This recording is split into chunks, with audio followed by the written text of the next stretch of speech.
Hi friends, అందరికీ నమస్కారం. అంజలి కథలకి స్వాగతం. విషకన్య జానపద నవల 36వ భాగం విందాం.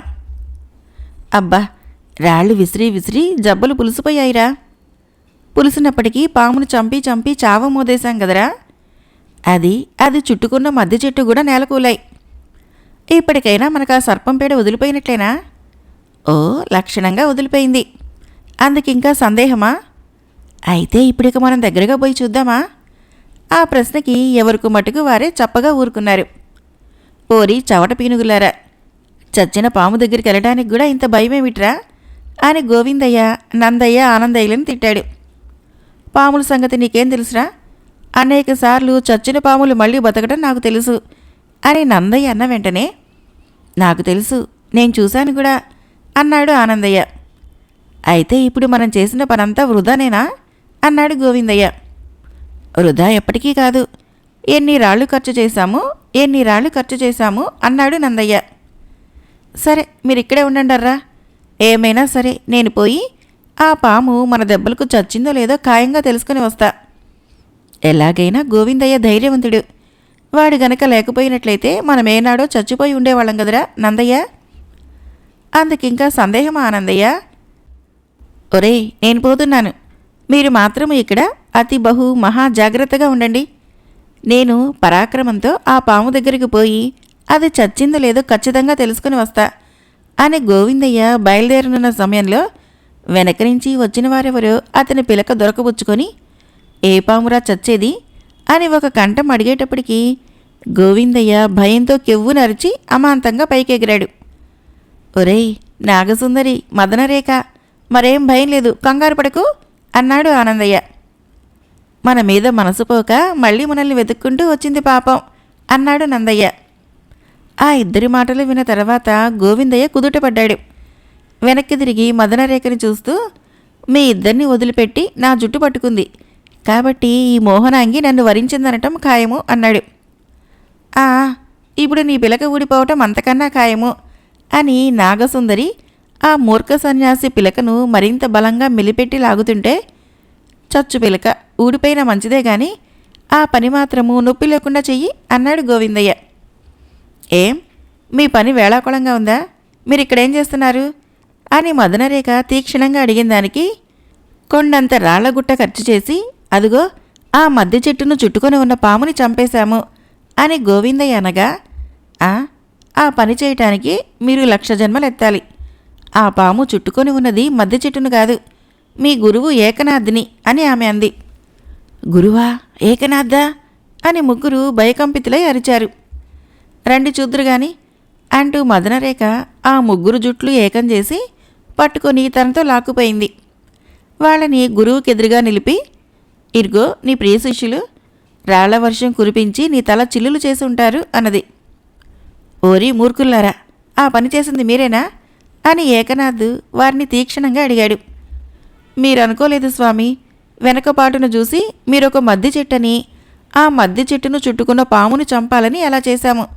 అపరాధము క్షమించాలి అని ఆ ముగ్గురు ఫణిరాజుచే చుట్టబడి ఉన్న ఏకనాథుని దగ్గరికి పోలేక దూరం నుంచే సాష్టాంగపడి మొక్కుకున్నారు. అయినా గురువుకి ఆగ్రహం చల్లారలేదు.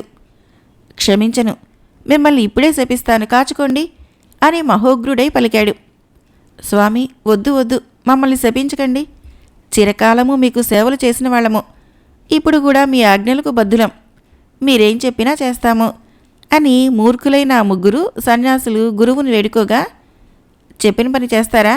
సరి, అయితే ప్రస్తుతం మిమ్మల్ని క్షమిస్తున్నాను అన్నాడు గురువు. నాగసుందరి గాని ఫణిరాజు గాని ఆ మూర్ఖుల సంభాషణపైన దృష్టి లేక తాము మాట్లాడుకోవలసిన ముఖ్య విషయాలన్నింటినీ తమ నాగభాషలో మాట్లాడుకుని ముగించారు. విష్ణుశర్మ వైగైరాలు చేసిన కృషి ఫలితం తెలిపి ఫణిరాజు ఆనంద పరవశుడైనాడు. అతనికప్పుడు 1000 ఏనుగుల కొత్త బలం వచ్చింది. తన వారు కపాలకామినిని వశం చేసుకుని దానివల్ల ఏకనాథుని చావు రహస్యాన్ని తెలుసుకోవటమే కాకుండా అందుకు సాధనభూతుడైన దయాసాగర్ను కూడా అదుపులో పెట్టుకోగలిగినందుకు మరింత సంతోషపడుతూ, ఓరి కపట సన్యాసి, పాపి, నీ మారణ యజ్ఞం సమాప్తికి వచ్చిందిలే. ఇహ కొద్ది కాలంలో నీ శ్రమ నా శ్రమ కూడా తగ్గుతాయి అనగా ఫణిరాజుని బలంగా పట్టి ఉన్న ఏకనాథ్, నీ కూతురేదో వార్త తెచ్చినట్లుంది. నువ్వు నీ కూతురే కాదు, నీ నాగలోకమంతా కదిలి వచ్చినా నన్నేమీ చేయలేదు. నీ పిచ్చి పిచ్చి భ్రాంతులు వదులుకొని నన్ను క్షమాభిక్ష వేడుకో ఇప్పటికైనా అన్నాడు గంభీరంగా. ఓరి నరాధమా, నేను క్షమాభిక్ష వేడుకుంటానా? ఇన్ని రోజులు నా తండ్రి చేత బంధించబడి ఉండి ఇంకా సిగ్గులేక ఏంటి ప్రతాపాలు అని నాగసుందరి తీక్షణంగా అడిగింది. ఓసి, నీ తండ్రి మాత్రం నా చేతిలో లేడా? నీ తండ్రిని ఆఖరు చేసే వరకు వదిలిపెడతానా? నీ తండ్రినే కాదు, నిన్ను కూడా నేను వదిలిపెట్టను. ఇదివరకు 1-2 సార్లు నా నుంచి తప్పించుకొని పోయావు. కానీ ఎప్పటికైనా నిన్ను నేను వివస్త్రను చేసి నా కామము తీరా నీ యవ్వన సౌందర్యాలు పీల్చి నిన్ను పిప్పి చేయలేకపోతానా?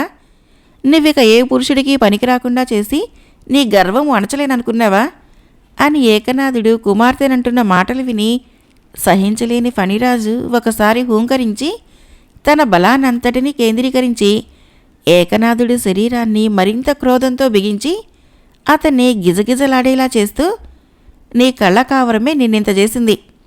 నువ్వింత ప్రతిభావంతుడివైనందుకు నువ్వు సంపాదించుకున్న శక్తుల్ని ఈ విధంగా దుర్వినియోగం చేయకుండా సద్వినియోగం చేసి ఉంటే నీకు మోక్షప్రాప్తి కలిగి ఉండేది. దేవతలు సహితము మెచ్చుకొని ఉండేవారు అన్నాడు. నాకెవరి మెప్పులు అవసరం లేదు. కనుకనే లోక కంటకుడివై మహాపాపివై ఫలితాన్ని అనుభవిస్తున్నావు, ఇంకా అనుభవిస్తావు అంటున్న ఫణిరాజుతో కుమార్తె తన భాషలో, ఆ నీచుడితో వాగ్వాదం ఎందుకు తండ్రి? మన కార్యము ఫలోన్ముఖానికి వచ్చింది. ఇక స్వల్పకాలంలో ఈ పాపి నరకప్రాప్తిని పొందుతాడు. అంతవరకు మీరు వీణ్ణి ఇదే ప్రకారము విడవకుండా పట్టి ఉండాలి అన్నది. నేనా వీణ్ణి వదులుతానా? ఎంతకాలమైనా సరే ఈ పట్టు ఇంతే.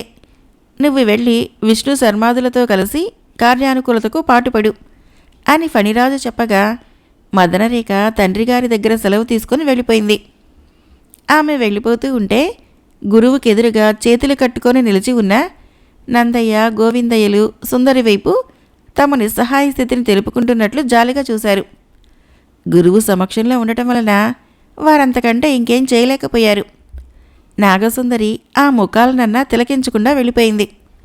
ఫణిరాజు, నాగకన్యలు ఏమీ మాట్లాడుకున్నది తెలియని ఏకనాథ్ శిష్యులను చూసి ఓరి అని పిలిచాడు.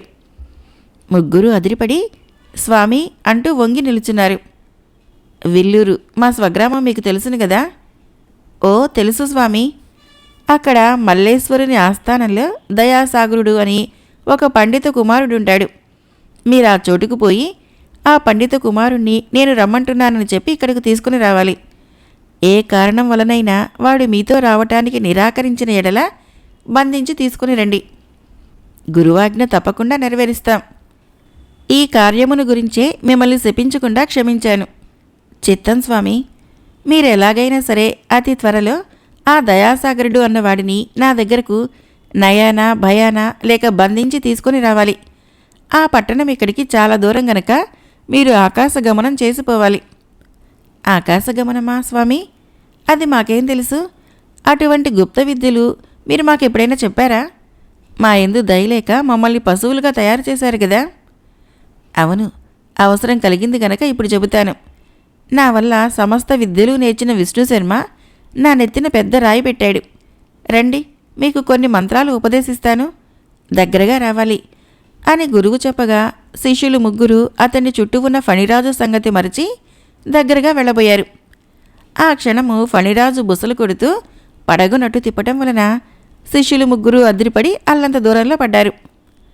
మీకేం భయం లేదు, పాము తల నా చేతిలో ఉంది, దగ్గరగా రండి, మంత్రాన్ని చెవిలో ఉపదేశం చేయాలి అని గురువు శిష్యులను హెచ్చరించాడు.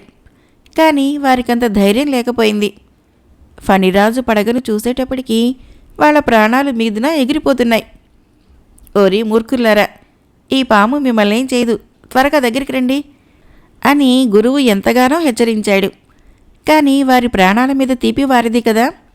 స్వామి, మాకు ఆకాశ గమనము వద్దు, ఏ మంత్రాలు వద్దు, ఖాళీ నడకనే పోయి మీరు చెప్పిన దయాసాగరుణ్ణి తీసుకుని వస్తాంలేండి అని శిష్యులు ముగ్గురు ఏకకంఠంతో అన్నారు.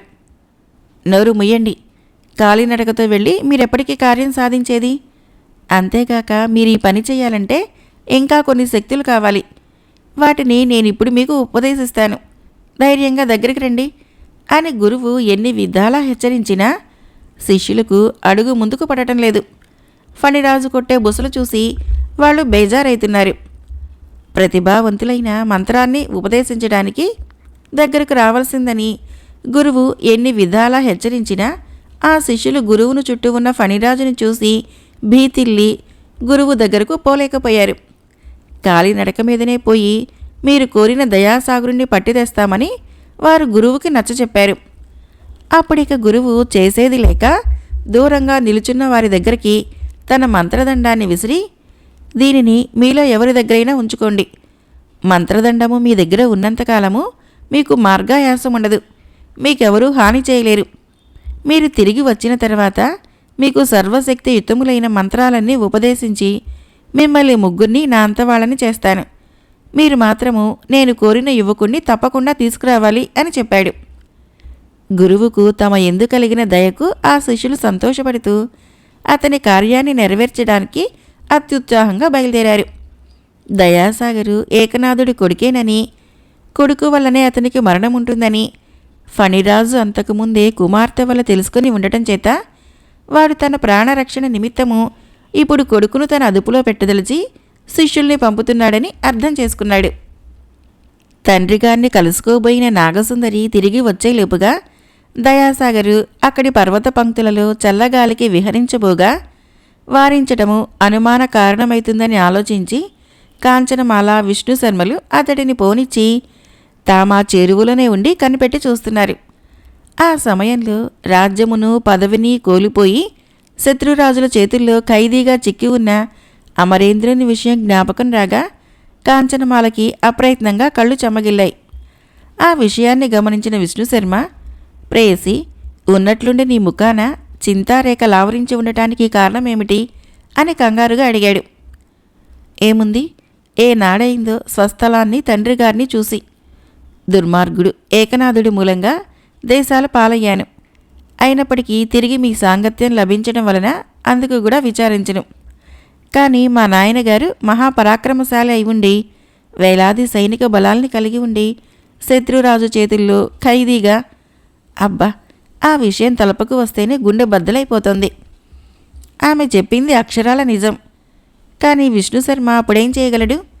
ఆమెను కమ్ముకుంటున్న దుఃఖరేఖల్ని దూరం చేయటమే అతనికి కర్తవ్యమని తోచింది. ఫణిరాజు వంటి సర్వశక్తి సంపన్నుడు, సర్వనాగలోక ప్రభువు ఈనాడొక నరాధముడి చేతుల్లో చిక్కుకొని ఉండలేదా? అతను చిక్కుకున్న శత్రువును బెసకనీయక బిగబట్టి ఉన్నాడు. ఆ ఇద్దరికీ సంగ్రామం ఇంకా జరుగుతున్నదనే చెప్పవలసి ఉంది.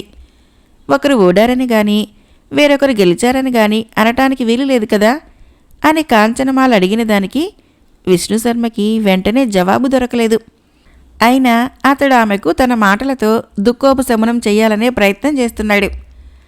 అప్పుడు ఇద్దరూ క్షణకాలము సంభాషణలో ఏమరి ఉండగా అక్కడ చల్లగాలి కోసము పర్వత పంక్తులపై విహరించి వస్తున్న దయాసాగరు అడుగు తర్వాత అడుగు వేసుకుంటూ క్రమంగా చాలా దూరం పోయాడు. ఆ సాయం సమయంలో చల్లగాలిలో ఎంత దూరం పోయింది అతనికే తెలియదు. కానీ ఆ కొండల మీదుగానే వస్తున్న ముగ్గురు సన్యాసులు కొంత దూరంలో దయాసాగర్ను చూసి, గురువుగారు చెప్పిన గుర్తులను బట్టి అతనే దయాసాగరుడిలా ఉన్నాడు, త్వరగా పోయి చూద్దాం రండి అని ఒకరినొకరు హెచ్చరించుకొని వడివడిగా ముందుకు పోయారు. వాడే దయాసాగరుడైతే మన శ్రమ చాలా వరకు తప్పిపోతుంది అన్నాడు గోవిందయ్య. అంతేకాదు, గురువుగారు మనకి తమ విద్యలన్నీ నేర్పించి మనల్ని తమంతటి వాళ్ళని చేస్తాడు అన్నాడు నందయ్య.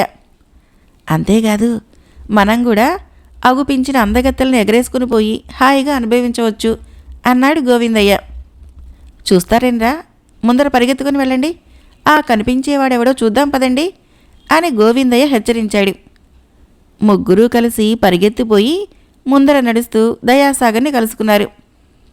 వారిని చూడగా దయాసాగర్ గుర్తుపట్టి నవ్వుతూ, ఓహో, మీరా గొప్ప మునీశ్వరులు అన్నాడు.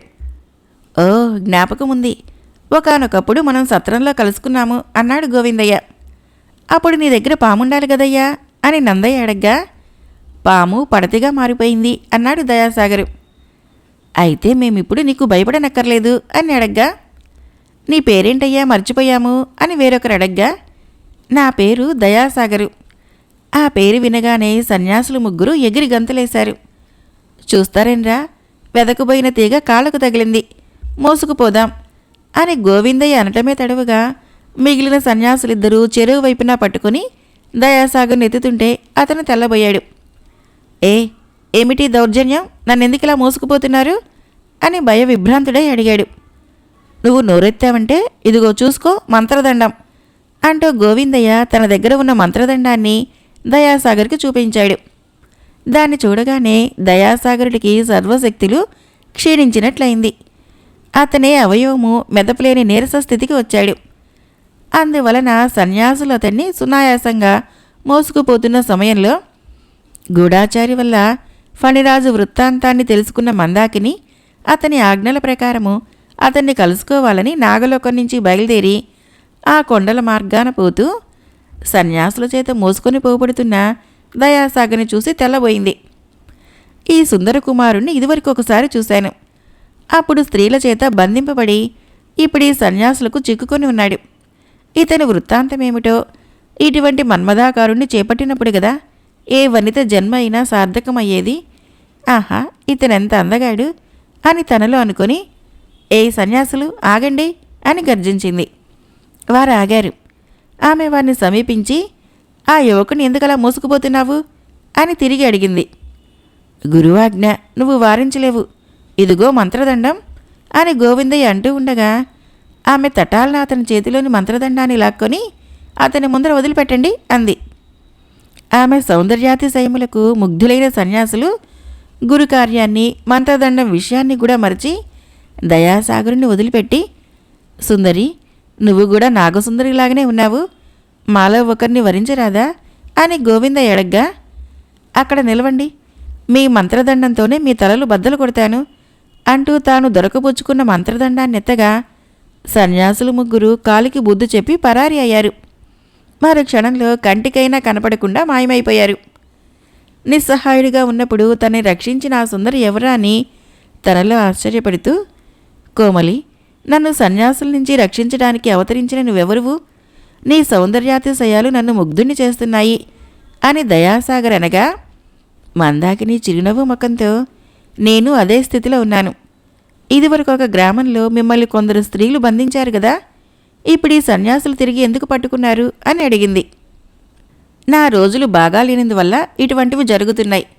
ఆ గ్రామవాసులైన స్త్రీలను ఎలాగోలో వదిలించుకుని వచ్చానంటే ఈ మూర్ఖ సన్యాసులు తిరిగి పట్టుకున్నారు. ఎందుకు పట్టుకున్నారో, ఎక్కడికి తీసుకువెళ్లాలనుకున్నారో తెలీదు. వారి దగ్గర మంత్రదండం చూడగానే నా ఒంట్లో ఉన్న కాస్త శక్తి కూడా సన్నగిలింది. నా పాలిటి దేవతలు అవతరించి నన్ను రక్షించావు. అందుకు నాకేమిటి లాభము? అతను బదులు చెప్పలేదు. నీ మోహన రూపాన్ని నేను ఆరాధించుకుంటాను. నాగసుందరి మదనరేఖకు నీకు చాలా దగ్గర పోలికలున్నాయి. మీ ఇద్దరూ ఒక తల్లి బిడ్డలా అని దయాసాగరుడు అడిగిన దానికి ఆమె తెల్లబోయి, మదనరేఖని మీరెరుగుదురా? నేనామె చెలికత్తెను. సరి అయితే నువ్వు నాకు దగ్గర చుట్టానివన్నమాట అని ఆ ఇద్దరూ కొండల మీద మాట్లాడుతున్న సమయంలో దయాసాగరుడి విషయం తెలుసుకోవాలన్న కంగారుతో తండ్రి దగ్గర నుంచి అప్పుడే వచ్చిన మదనరేఖతో కాంచనమాల, విష్ణు శర్మ వెతుక్కుంటూ అక్కడికి వచ్చారు. తండ్రి గారికి చెప్పవలసిన విషయాలను చెప్పి నాగసుందరి తిరిగి గుహ దగ్గరికి వచ్చి దయాసాగరుని గురించి అడిగినప్పుడు మాత్రమే తమ పొరపాటును తెలుసుకున్న కాంచనమాల, విష్ణు శర్మలు నాగసుందరితో అక్కడికి పరిగెత్తుకుంటూ వచ్చారు. అక్కడ మందాకినితో మాట్లాడుతున్న దయాసాగర్ని చూసి అందరూ విభ్రాంతులయ్యారు. చిరకాలానికి కనిపించిన తన ప్రాణసఖిని చూసి మదనరేఖ, ఏమే మందాకిని, మన లోకాన్ని వదిలి నువ్వు ఈ భూలోకానికి ఎప్పుడు వచ్చావే అంటూ అతి ఆప్యాయంగా అడిగి ఆమెను వాత్సల్యంతో కౌగలించుకుంది. ప్రభువు ఫణిరాజు దగ్గర నుంచి గూఢాచారి ద్వారా తానందుకున్న వార్తని, ఆ వెంటనే నాగలోకాన్ని వదిలి బయలుదేరి వస్తూ ఉండగా మార్గంలో దయాసాగరుడికి సన్యాసుల వలన కలిగిన కష్టము, తాను అతన్ని రక్షించిన విధాన్ని చెప్పి ఆమె కృతజ్ఞతకు పాత్రురాలైంది. అనంతరము మదనరేఖ కాంచనమాలను గురించి, విష్ణు శర్మను గురించి మందాకినికి వివరించి దయాసాగరుడికి తనకి గల సంబంధాన్ని కూడా తెలియచేసింది. ఆ తర్వాత అందరూ కలిసి పాతాళ గుహకు వచ్చారు. అప్పుడు మదనరేఖ మందాకినికి మరికొన్ని విషయాలు రహస్యంగా చెప్పి ఏకనాథుణ్ణి అంతమొందించడానికి సర్వసన్నాహాలు చేయబడుతున్నాయని, ఆ పని ఏకనాథుడి కొడుకైన దయాసాగర్ వల్ల ఏ విధంగానైనా జరగనై ఉన్నదని వివరించింది. అటుపైన మందాకిని తమ రాణి వల్ల ఫణిరాజు ఏకనాథునితో పోరుతున్న ప్రదేశాన్ని తెలుసుకొని తమ ప్రభువును కలుసుకోవటానికి వెళ్ళింది. అక్కడ ఏకనాథ ఫణిరాజుల పోరాటాన్ని కళ్ళారా తిలకించి విభ్రాంతురాలైంది. ప్రభువుకు నమస్కరించి గూఢాచారి వల్ల తమ ఆజ్ఞలు తెలుసుకుని వెంటనే బయలుదేరి వచ్చాను. మదనరేఖను ముందుగా కలుసుకొని ఆమె వలన సర్వ విషయాలు ఆమూలాగ్రంగా అవగాహన చేసుకున్నాను. ఇప్పుడు తమ ఆజ్ఞలకై నిరీక్షిస్తున్నాను అని మందాకిని చెప్పింది విని ఫణిరాజు, కార్యమింత త్వరలో సానుకూలమైతుందని అనుకోనందువలన నీకు కబురు పెట్టాను. మదనరేఖ చెప్పిన దానివల్ల నీకంతా అర్థమై ఉంటుంది. ఇక కొద్ది కాలంలో ఈ దుర్మార్గుడు కడతేరనై ఉన్నాడు. అయినా ఇప్పటికీ సుమారు నెల రోజుల నుంచి నేను ఈ దుర్మార్గుణ్ణి కదలకుండా పట్టి ఉన్నందువలన కొంత డస్సిపోయి ఉన్నాను. ఇన్ని రోజులు నా ఇష్టదైవము మోహనమూర్తికి పూజలు లేవు, నాకు నిత్యకర్మలు లేవు. నువ్వు శిల్ప విద్యలో ఆరితేరిన దానివి కనుక ఇక్కడ నా సమక్షంలో మోహనమూర్తి విగ్రహాన్ని ఒకదాన్ని తయారు చేసి ప్రతిష్టాపన చెయ్యి. నాకు మారుగా నువ్వు పరిశుద్ధాత్మవై మన కార్యసిద్ధికి, నా ఆత్మశాంతికి, స్వామికి పూజా విధానాన్ని సక్రమంగా జరిపించు అని చెప్పగా మందాకిని ప్రభువుకు నమస్కరించి, ప్రభు, తమ సొంత కుమార్తె మదనరేఖ ఉండగా ఇటువంటి మహత్కార్యాన్ని నా చేత చేయించ పూనుకున్నందుకు నా జన్మ సార్థకమైంది అని అఖండమైన ఆనందంతో అంది. మదనరేఖ మనస్సుపై నాకంత విశ్వాసం లేదన్న విషయము నీకు కూడా తెలిసిందే. ఆమె ఆత్మ ఇంకా పరిపూర్ణత పొందలేదు. ఆదరించి నాకు నీ ఎందుగల పవిత్ర భావము నా కూతురిపైన లేదు. ప్రభు, నాకు ఇంతకంటే ఏం కావాలి? తక్షణమే తమ ఆదేశాన్ని అనుసరించి మోహనమూర్తికి దివ్య విగ్రహాన్ని తయారు చేయటానికి పూనుకుంటాను. రేపీ పాటికి ఆ విగ్రహాన్ని మీ సాన్నిధ్యంలో ప్రతిష్ఠించి స్వామికి ఆరాధనాది విధులు జరుపుతాను అని మందాకిని ఉత్సాహంతో చెప్పగా ఆమె సామర్థ్యాన్ని అంతకు ముందే తెలిసి ఉన్న ఫణిరాజు ఇప్పుడు మరింతగా సంతోషించాడు. నాగభాషలో వారంతవరకు మాట్లాడుకున్నదేమీ తెలియక తన్నొకప్పుడు వంచన చేసి పాడు నూతులోకి తోసిన సుందరి ఆమెనని గుర్తించిన ఏకనాథ్, ఓసి మందాకిని, నిన్ను గుర్తించకపోలేదు. కొద్ది నిమిషాలు ఓపిక పట్టు. నీ రాణి సంగతి, నీ సంగతి నేను పూర్తిగా కనుక్కుంటాను అనగా, ఓరి దొంగ సన్యాసి, మహాపాపి, మా సంగతులు కనుక్కోవటానికి నీవు ఇటువంటివి ఎన్ని వేల జన్మలెత్తవలసి ఉందిరా అని మందాకిని వాడి ముఖాన్నైనా చూడకుండా ఆ తావును వదిలింది. ఆ మాటలతో ఏకనాథుడి తల అవమానంతో చిల్లులు పడినట్లయింది. కాని ఏం చేయగలడు? కదిలితే ఫణిరాజు కాటికి ఆహుతి, మెదిలితే ఆ నాగప్రభువుని నాలుకకు బలి. విషకన్య జానపద నవల 36వ భాగం సమాప్తం. ఫ్రెండ్స్, నా కథలు నచ్చినట్లయితే మన ఛానల్ని తప్పకుండా సబ్స్క్రైబ్ చేయండి, లైక్ చేయండి, షేర్ చేయండి, కామెంట్ చేయండి. Thank you.